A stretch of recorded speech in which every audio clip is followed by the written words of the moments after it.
हुमैरा असगर ने आखिरी बार फोन कब इस्तेमाल किया और कितने लोगों से राब्ता किया? तहकीकात में अहम पेशरफ्त सामने आ गई। तफ्तीशी हुकाम का दावा है कि अदाकारा की मौत 7 अक्टूबर 2024 को हुई थी और हुमैरा असगर ने अपना फोन आखिरी बार 7 अक्टूबर को शाम के 5 बजे इस्तेमाल किया। तफ्तीशी हुकाम के मुताबिक हुमैरा ने 7 अक्टूबर 2024 को 14 अफराद से मोबाइल पर राब्ता किया। उनके फ्लैट से 3 मोबाइल फोन्स, टैबलेट, डायरी और डॉक्यूमेंट्स मिले। तफ्तीशी हुकाम ने बताया कि अदाकारा के नाम पर 3 सिम्स थीं और तीनों फोन में लगी हुई थीं, जबकि हुमैरा असगर के 2 मोबाइल फोन्स पर कोई पासवर्ड नहीं था। उन तीनों मोबाइल फोन्स में 2000 से ज्यादा नंबर्स हैं, जबकि अदाकारा के 75 नंबरों से मुसलसल राब्ते के शवाहिद भी मिले हैं। ख्याल रहे कि हुमैरा असगर की लाश 8 जुलाई को इत्तेहाद कमर्शियल के एक फ्लैट से उस वक्त मिली जब किराए की अदम अदायगी पर मालिक मकान की अदालत पहुंचने पर अदालती बैलेट उनके घर पहुंचा और फ्लैट का दरवाजा न खोलने पर दरवाजा तोड़ दिया गया तो अदाकारा की लाश बरामद हुई। लाश की पोस्टमार्टम की इब्तदाई रिपोर्ट में बताया गया है कि लाश डिकम्पोज के आखिरी स्टेज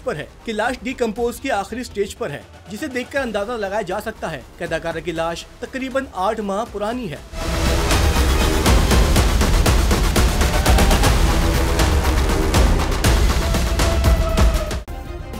सब्सक्राइब करें और बेल दबाएं ताकि कोई खबर रह न जाए।